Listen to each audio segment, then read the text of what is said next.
Bueno, entonces la clase pasada logramos ver, digamos, la semántica formal de la lógica de predicados, y en esa semántica formal de la lógica de predicados hay el aspecto más importante son las dos tipos de expresiones nuevas, que son los cuantificadores, el universal y el existencial. El universal quedó, su semántica quedó definida en función de una conjunción de muchas fórmulas, que eran como unas implicaciones, y la existencial quedó definido su semántica en función de la disyunción de muchas fórmulas, que eran conjunciones. Entonces, como el para todo y el existe quedaron definidos su semántica en función de una conjunción de muchas, una disyunción de muchas, entonces decidimos, digamos, hacer un paralelo con lo que es sumar muchos y hacer el producto de muchos.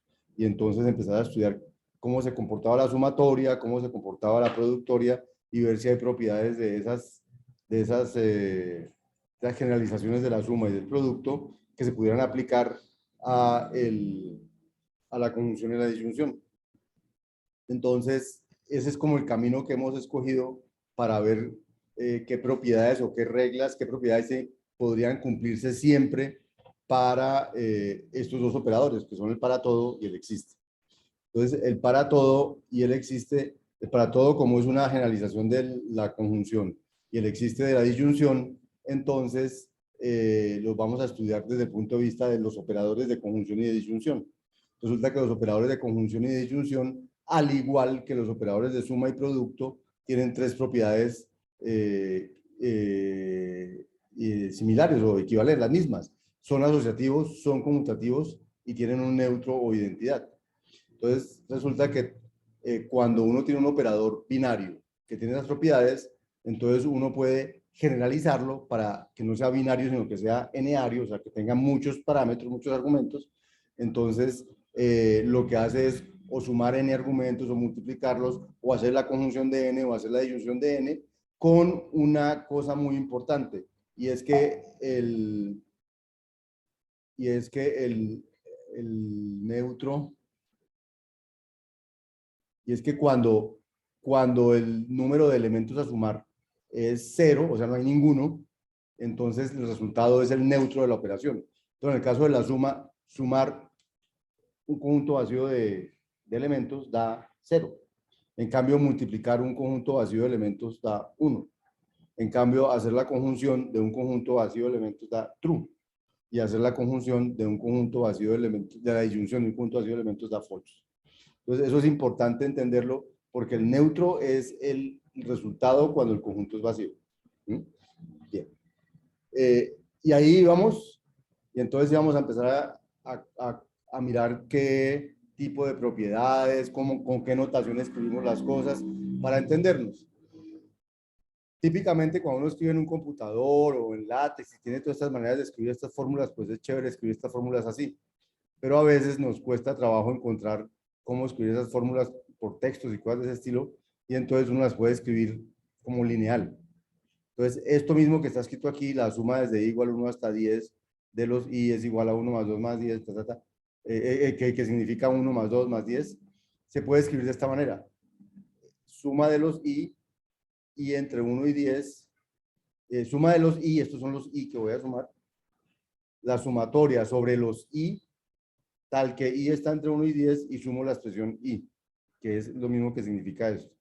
O si me dicen lo que quiero sumar son los que están en las posiciones pares, y es un número par, o sea, sumar el 2, el 4, el 6, el 8 y el 10, entonces lo escribo de esta manera. Quiero sumar sobre los índices i la expresión i para los i que están entre 1 y 10 y que sean pares.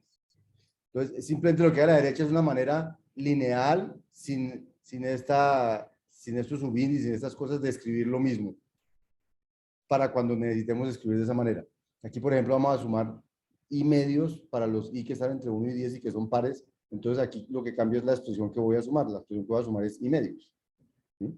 Aquí dice, quiero sumar con un índice que va a variar, que son los i. Sobre los i que cumplen esta propiedad, quiero sumar las expresiones i medios. Entonces, ahí quedó 1 más 2 más 3 más 4 más 5. sea, 2 sobre 2 da 1, 4 sobre 2 da 2 y 10 sobre 2 da 5. ¿Listo? Entonces, bueno, eso es simplemente notación lineal para escribir lo mismo, que no lo escribimos en notación lineal, sino una notación como más gráfica. Cuando uno va a generalizar, entonces, cuando queramos escribir en notación lineal para cualquier operador, vamos a escribir así, primero el operador grande, la variable sobre la cual, digamos, uno está como haciendo la operación, este señor Q, que se llama el rango de cuantificación, y este señor E, que se llama la expresión que quiero cuantificar, que quiero operar.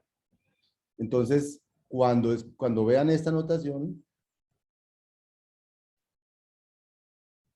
lo que está diciendo uno es, quiero hacer la conjuntoria, la disyuntoria, la sumatoria, la productoria, dependiendo de cuál operador esté aquí, sobre la variable X, de los X que cumplan con Q, y lo que quiero operar son las expresiones E sub X para cada X, ¿cierto?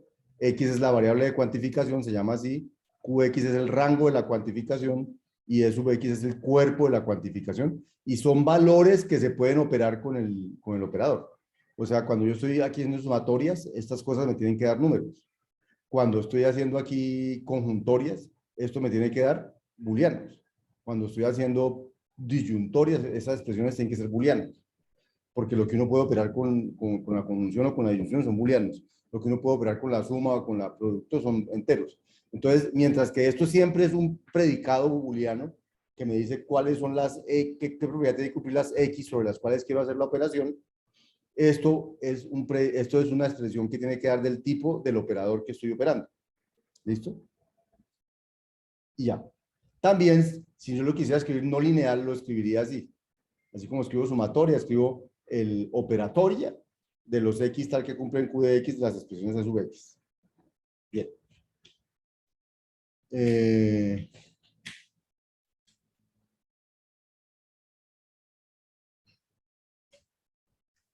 Bien. Entonces, en general, cuando yo quiera escribir,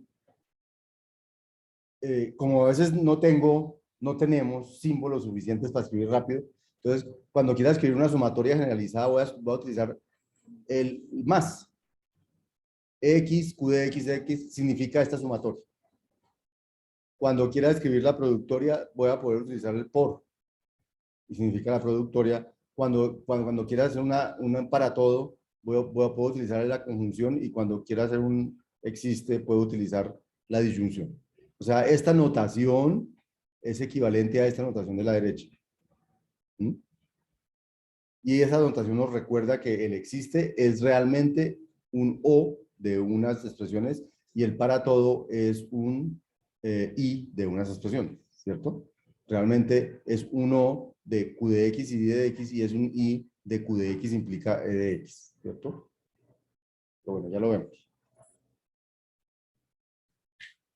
Entonces, eso en cuanto a notación.